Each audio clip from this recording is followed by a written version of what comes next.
तो हेलो बच्चों, स्वागत है आपका हमारे चैनल बोर्ड क्रैकर सीबीएसई पर।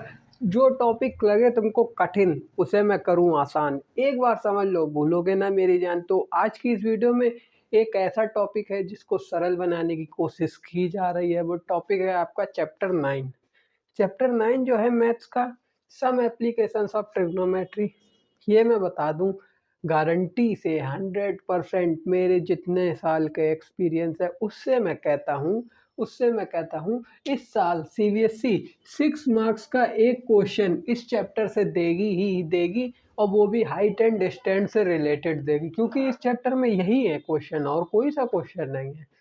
तो देखो, आज की वीडियो है इंपॉर्टेंट टॉपिक्स पर, चैप्टर है 9। तो चलते हैं और देखते हैं। तो देखो, चैप्टर 9 जो है हमारा वो है सम एप्लीकेशंस ऑफ ट्रिग्नोमेट्री, जिसका ये पार्ट 1 होने वाला है। ये आज हमारी शुरुआत है। पहले हम इम्पोर्टेंट टॉपिक्स बताते हैं, उसके बाद उन्हीं को करवाते हैं, ठीक है। तो इम्पोर्टेंट टॉपिक समझो। देखो, तुमको पहले तो हाइट और डिस्टेंस के बीच में रिलेशन समझना पड़ेगा। रिलेशन समझना पड़ेगा जो कि बेसिक है। क्या बेसिक है?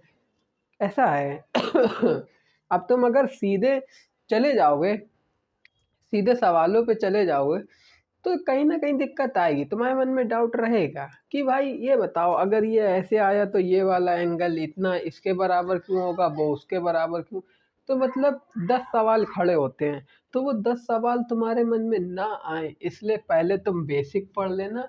बेसिक पढ़ने के बाद सवाल नहीं आते, ठीक है। तो पहले बेसिक समझो, हाइट और डिस्टेंस के बीच। सेकेंड है इम्पोर्टेंट क्वेश्चन सीबीएसई के।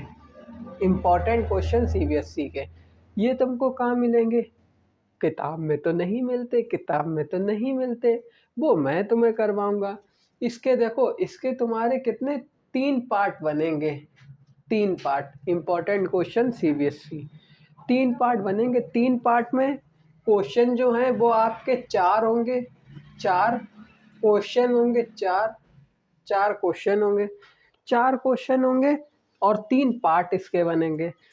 एक एक पार्ट में एक एक करवाएंगे और किसी एक पार्ट में 2 क्वेश्चन करवाएंगे। देखो, वो क्वेश्चन इसलिए इम्पोर्टेंट है, किताब में अगर तुम देखोगे तो मैं तुम्हें अभी कह देता हूँ, एक्सरसाइज जो तुम्हारी 9.1 है, ये अगर तुमने पूरी लगा ली, पूरी, उसके अंदर जितने क्वेश्चन है पूरे लगा लिए, ये 6 मार्क्स 100% तुम्हारे हो गए।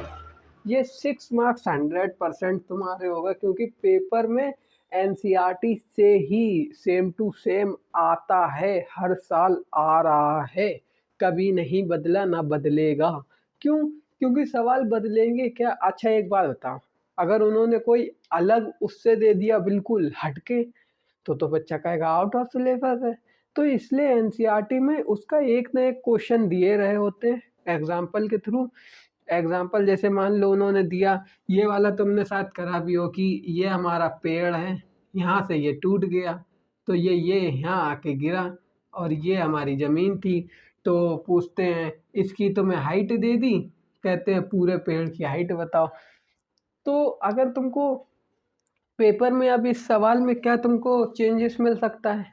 क्या मिल सकता है? तुमसे कह देंगे मानो यहाँ पे ये पेड़ नहीं मीनार थी। मीनार, मीनार का मतलब होता है बिल्डिंग थी। मान लो ये पेड़ नहीं, ये बिल्डिंग थी, भूकंप आने की वजह से बिल्डिंग यहाँ से टूट गई और नीचे गिर गई।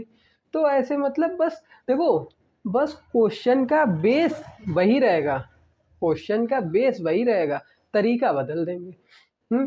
बेस वही है, पूरा स्ट्रक्चर पूरा सवाल वही है, बस तरीका बदल दिया कि पेड़ की जगह उनने मीनार कर दिया, बिल्डिंग कर दी। तो बस ये सिंपल सी चीज़ें हैं, ठीक है। तो मिलते हैं अब नेक्स्ट वीडियो में। यहीं पर करते हैं आज की वीडियो एंड। इंपॉर्टेंट टॉपिक्स बता दिए। देखो, पहले तो तुम बेसिक एक बार क्लियर कर लेना मेरे साथ मिलके। पार्ट 2 में चैनल पर प्लेलिस्ट बनी है, ठीक है। उसके बाद ये क्वेश्चन जो मैं करा दूँ 4 क्वेश्चन, ये कर लेना। और तब भी तुम्हें लगे कि ये पेपर में आने के चांस नहीं है तुम्हारे, मतलब लगते हैं किसी को नहीं है, तो एक्सरसाइज 9.1 पूरी कर लो। 100% 6 मार्क्स तुम्हारी पॉकेट में आ जाएंगे, ओके।